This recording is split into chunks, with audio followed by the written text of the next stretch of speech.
So hello guys, welcome back to my Facebook page Midnight Shadows. আর আমি রনিত সাকারি। আর ইংল্যান্ডের একটা ফেমাস সিনেমা দ্য নান, এই মুভিটা তো আমাদের সবার কাছে স্পষ্ট। আর এই মুভিটার সম্পর্কে আমরা অনেকে অল্প বেশি শুনে এসেছি, যেখানে একজন ইবিল সে কিভাবে ঈশ্বরের উপর উঠতে পারে। বাট আপনি কখনো শুনেছেন ইংল্যান্ডের একটা আসল বাড়িতে, যেখানে এক সন্ন্যাসীকে এক ইবিল জীবন্ত সমাধি দিয়েছিল? সেইটার ওপর আজকে স্টোরি হতে চলেছে। তো আসুন বেশি লেট না করে আসল ঘটনার দিকে এগোনো যাক। तो ये कहानी किसी शैतान से शुरू नहीं होती, नहीं, इसकी जड़ें हैं एक जगह में, एक ऐसी जगह जिसे लोग कहते थे इंग्लैंड का सबसे भुताह घर, और उसका नाम था बोरली रेक्ट्री। हाँ, आपने सही सुना। फिल्म का जो खौफ है ना, उसकी असली वजह कोई शैतान नहीं, बल्कि एक बहुत बड़ी त्रासदी है। एक ऐसी दर्दनाक कहानी जो आपको सिनेमा के पर्दे से खींचकर एक असली ऐतिहासिक रहस्य में ले जाएगी। तो फिर तैयार हैं? चलिए टाइम मशीन में बैठते हैं और सीधे चलते हैं 14वीं सदी के इंग्लैंड में। कहानी की शुरुआत वहीं से होती है, एक विश्वासघात से, जिसने एक ऐसी भूताहा के मदंती को जन्म दिया जो आज तक सुनाई जाती है। तो ये है बोरली की पूरी कहानी एक नजर में।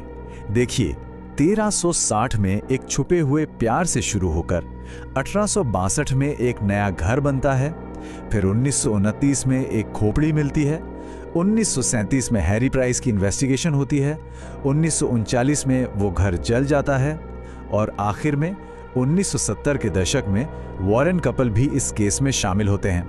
चलिए एक एक करके इन सब पर बात करते हैं। अच्छा, कहानी में आगे बढ़ने से पहले ये समझ लेते हैं कि आखिर ये बोरली रेक्टरी थी क्या चीज। देखिए, रेक्टरी का सीधा सा मतलब होता है पादरी का घर, और ये घर था दक्षिण पूर्व इंग्लैंड के एक छोटे से गांव बोरली में। लेकिन धीरे धीरे ये घर अपनी अच्छी बातों के लिए नहीं, बल्कि देश की सबसे भुताहा जगहों में से एक होने के लिए बदनाम हो गया। तो बात है साल 1360 की।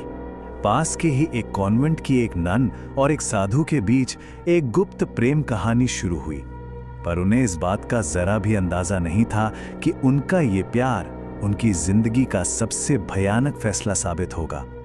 और फिर वही हुआ जिसका डर था। उनका राज खुल गया, और जो सजा मिली वो बेहद क्रूर थी। साधु को तो सबके सामने फांसी पर चढ़ा दिया गया, लेकिन नन के साथ जो हुआ वो सुन के रूह कांप जाती है। उसे उसी रेक्टरी की दीवारों में जिंदा चुनवा दिया गया। सोचिए, उस नन की दर्दनाक मौत के सैकड़ों साल गुजर गए, फिर उसी जगह पर एक नई रेक्टरी बनी, और बस यहीं से बोरली के भुताह होने का असली खौफनाक सिलसिला शुरू होता है। साल था 1862। बुल परिवार ने उसी जमीन पर अपना नया घर, एक नई रेक्टरी बनवाई। बेचारे, उन्हें क्या पता था कि जिस जमीन पर वो अपने सपनों का घर बना रहे हैं, उसकी नींव में कितनी बड़ी त्रासदी दफन है। और बस घर में आते ही अजीब और गरीब चीजें होने लगी, जैसे हॉल में किसी के चलने की आवाजें आना, जबकि वहां कोई होता ही नहीं था। खाली कमरों से फुसफुसाने की आवाजें, और सबसे डरावना, हर वक्त ये एहसास कि कोई तुम्हें देख रहा है। कभी कभी तो आंखों के कोनों से काली परछाइयां भी निकल जाती थी।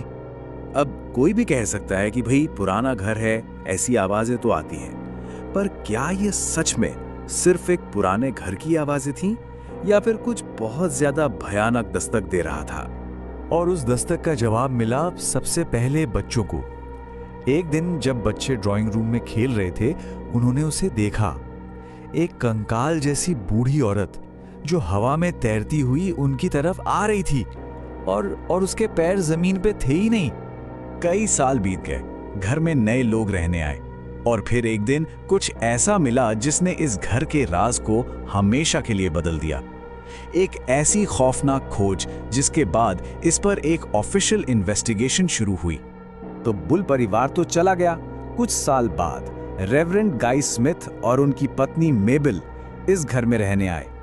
उन्हें लगा कि शायद अब सब ठीक हो जाएगा, लेकिन हुआ ठीक उल्टा। उनके आने के बाद ये भूतिया गतिविधियां कम होने के बजाय और भी ज्यादा बढ़ गईं। और फिर एक दिन सफाई चल रही थी घर में और मेबल ने एक पुरानी अलमारी खोली। अंदर उन्हें एक इंसानी खोपड़ी मिली जो एक कपड़े में लिपटी हुई थी। जब जांच हुई तो पता चला कि खोपड़ी एक जवान औरत की है और 100 साल से भी ज्यादा पुरानी है। बस ये खबर आग की तरह फैली। स्मिथ परिवार ने प्रेस को बुलाया और मामला इतना बढ़ गया कि उस जमाने के मशहूर पैरानॉर्मल रिसर्चर हैरी प्राइस को जांच के लिए बुलाना पड़ा। हैरी प्राइस ने अपनी पूरी जांच की और उन्होंने कंफर्म किया कि हाँ, इस घर में वाकई कोई पैरानॉर्मल शक्ति है। उन्होंने परिवार को फौरन घर खाली करने की सलाह दी, लेकिन स्मिथ परिवार जैसे तैसे 3 साल और खींच पाया। आखिर में उन्हें भी वो घर छोड़ना ही पड़ा। तो अब हम पहुंचते हैं इस कहानी के आखिरी पड़ाव पर, जहां ये रेक्ट्री पूरी तरह तबाह हो जाती है और दुनिया के सबसे famous paranormal investigators the Warren's इस केस में एंट्री लेते हैं। साल था 1939। उस वक्त फॉइस्टर नाम का परिवार वहां रह रहा था। एक रात एक लालटेन गिर गई और उससे जो आग लगी उसने पूरी बोरली रेक्ट्री को जलाकर राख कर दिया। लेकिन आपको क्या लगता है, घर के जलने से सब खत्म हो गया? नहीं, वहां की अजीबोगरीब घटनाएं तब भी खत्म नहीं हुई।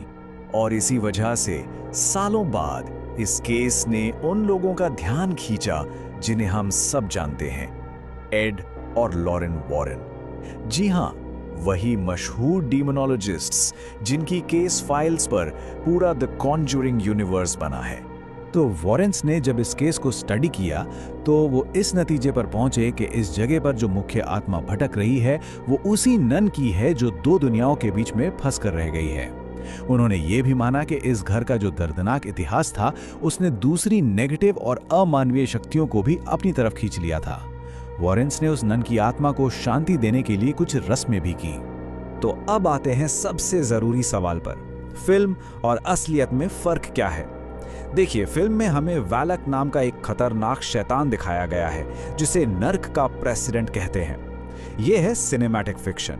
लेकिन जो असली कहानी है, जो किंवदंती है, वो एक नन की दुखद और बदले की आग में जलती आत्मा की है जिसे जिंदा दीवारों में चुनवा दिया गया था।